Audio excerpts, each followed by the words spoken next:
tiga jenis mata uang yang berlaku di wilayah Republik Indonesia, yaitu satu, uang Deutsche Bank; dua, uang pemerintah Hindia Belanda; tiga, uang pendudukan Jepang. Namun melalui kerja keras akhirnya pemerintah Republik Indonesia berhasil mencetak uangnya sendiri. Emisi pertama tentang uang kertas ori uang Republik Indonesia dikeluarkan pada tanggal 30 Oktober 1946, yang pengumuman mulai berlakunya disampaikan sendiri oleh Wakil Presiden Republik Indonesia Pak Muhammad Hatta.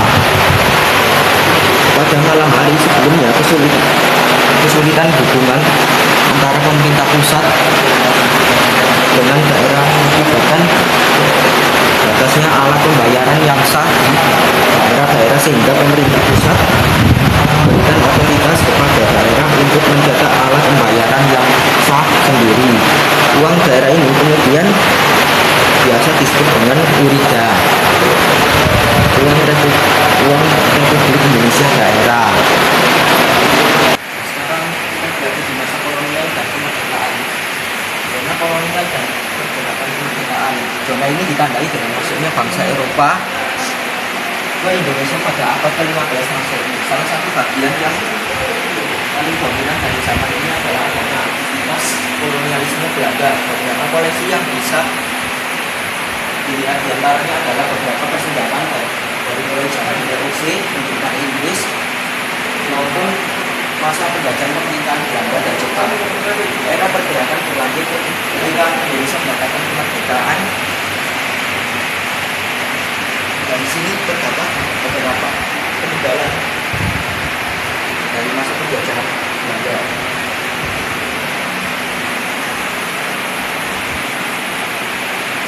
Di sini terdapat meriam dan lelang modern. Meriam jenis ini hanya dibunyikan pada saat upacara tertentu, misalnya pada acara angkatan atau penggantian seorang raja, atau dalam acara menerima tamu khusus. Sewaktu ada kematian orang terpandang dalam masyarakat, meriam yang sederhana ini dihiasi candra skala yang berbunyi jamak kaya kita lupa. Berarti meriam tersebut telah digunakan mulai tahun 1609 atau tahun 1231 Saka.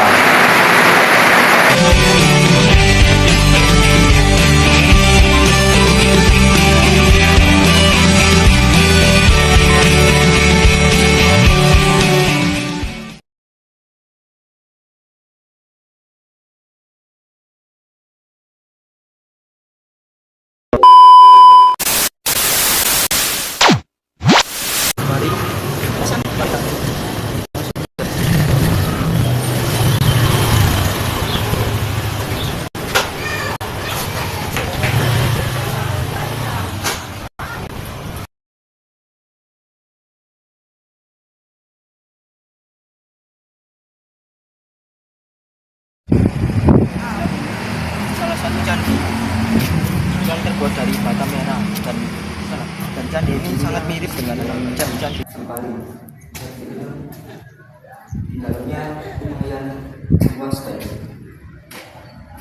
bisa menyimpan beberapa barang, dan di sini terdapat beberapa prasasti dari zaman kerajaan Majapahit. Candi ini diresmikan oleh Menteri Parbud Gede Arduka pada tanggal 1 Mei tahun 2000-an.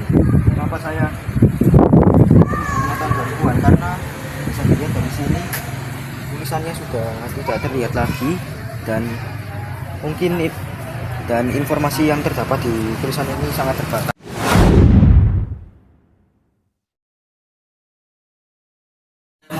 Kapan Candi Pari ini didirikan dan dibangun pada era kerajaan apa? Kalau Candi Pari ini dibangun pada tahun 1371 Masehi sesuai yang tertulis di atas pintu itu yang ditulis dengan huruf Jawa kuno. Jadi Candi Pari ini dibangun pada waktu kerajaan Majapahit di bawah pimpinan Raja Hayamuruk. Dan Candi Pari ini masuk wilayah mana, Pak? Kalau Candi Pari ini tepatnya berada di dusun Candi Pari Wetan, desa Candi Pari, kecamatan Porong.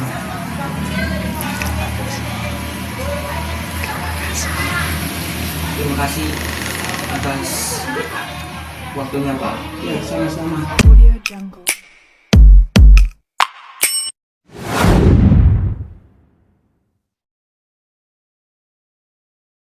Sini kita keliling sekitar Lumpur Lapindo.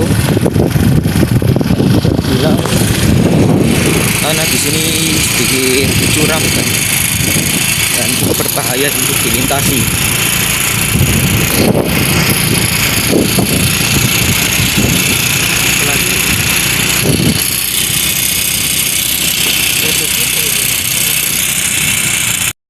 Dan di sini bisa dilihat masih banyak bekas-bekas lumpur akibat dari bencana lumpur.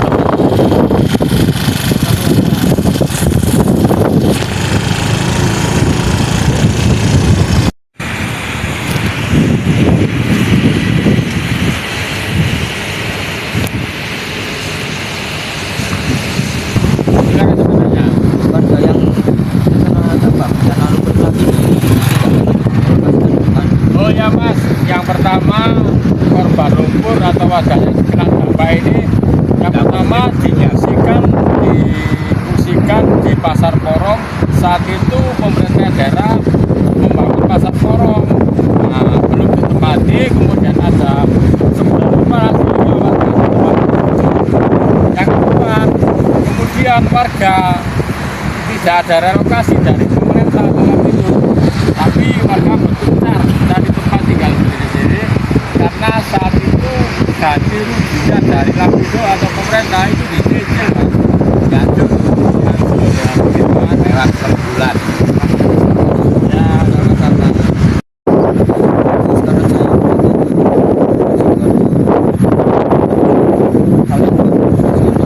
yang menyebabkan membuat orang direlokasi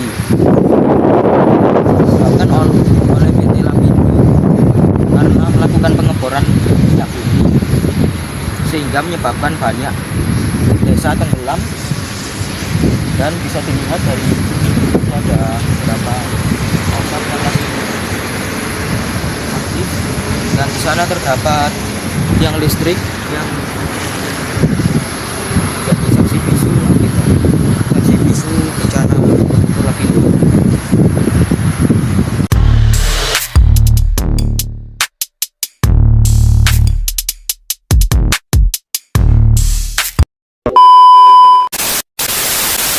Siang, sekarang saya berada di Taman Flora di Surabaya, atau lebih tepatnya disebut Taman Bibit, dan di sebelah sana ada perpustakaan Taman Flora, tapi sepertinya sedang tutup karena mungkin pegawainya sedang Jumatan. Dan di sini ada beberapa bibit tumbuhan yang sedang dikembangkan, dan di sana juga terdapat area untuk istirahat atau untuk makan-makan. Dan suasana di sini terlihat sangat sejuk karena banyak beberapa pepohonan yang sangat besar meskipun di tengah kota Surabaya yang sangat panas.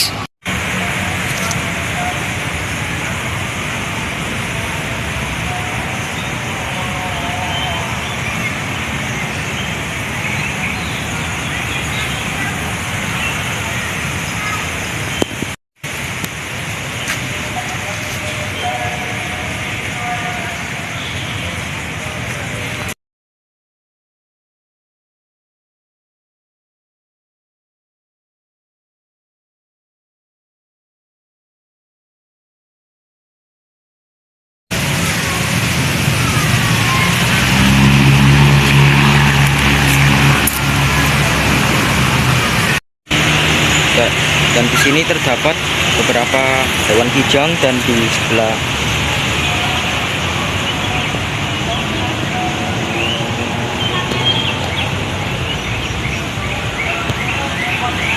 sebelah sana juga terdapat beberapa burung.